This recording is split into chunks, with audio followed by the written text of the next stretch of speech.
This is Michael Orrell of mobileburn.com. Today I have with me the HTC Touch HD. And while I realize that this is not a brand new device by any stretch, I've just been playing around with one for the past week and a half or so, and I've been really pleased with it. So I thought I might as well do a video and highlight some of the features of it, since we haven't done a video in depth of it in the past.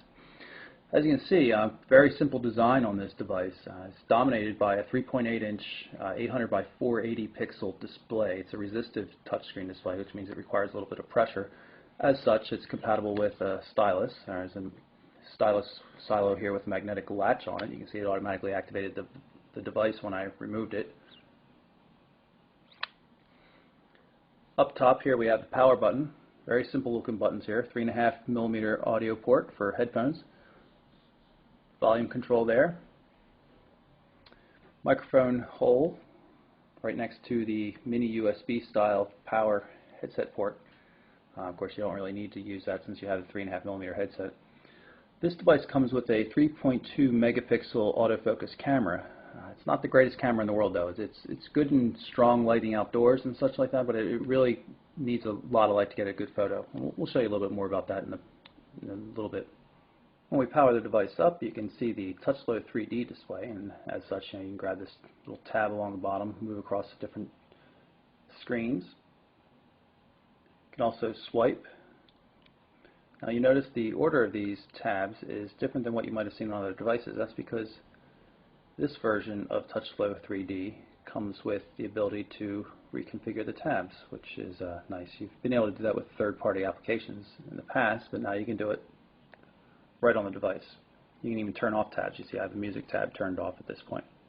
You could rearrange them, grab them, move them around, whatever you like. Works pretty well.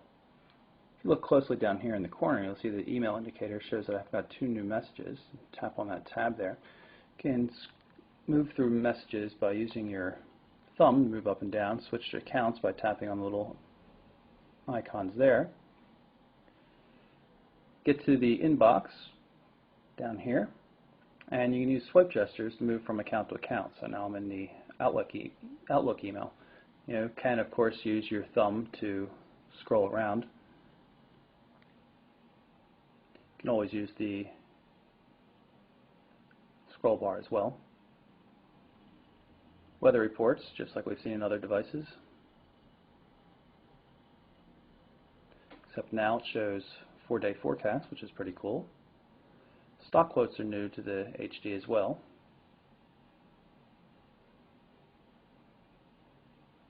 And of course there's the people, so flip through your contacts and then you can immediately call them or send a message, call mobile, call home, send a message, or send an email. It's pretty cool.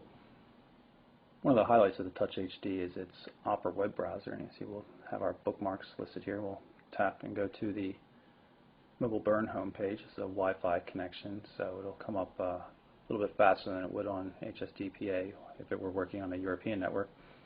But it comes up pretty quickly nonetheless. You can see we scroll around quite easily. Double tap to zoom, reformats the text so is it it's easy to read. Double tap zooming control is quite nice, but you can also use this control down here to manually zoom just by grabbing the little slider here.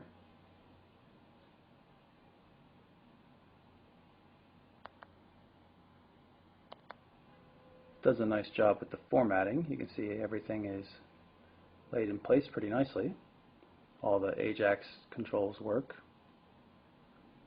I wanted to point out that while the device doesn't allow you to use a QWERTY keyboard in a landscape mode in most applications like messaging where it would be useful, you can use it inside the browser, since the browser allows for text input in both orientations. And you can see we have a pretty nice 3-row QWERTY keyboard here.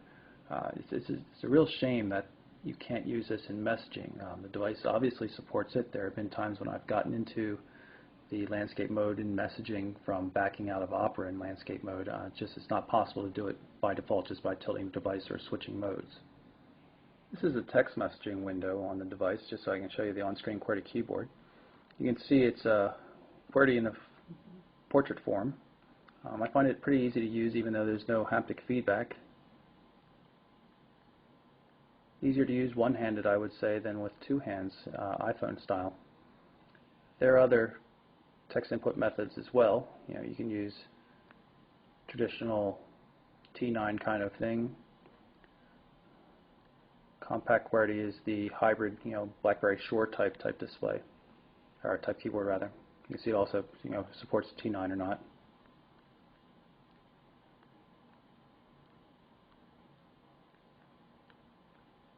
This is predictive text.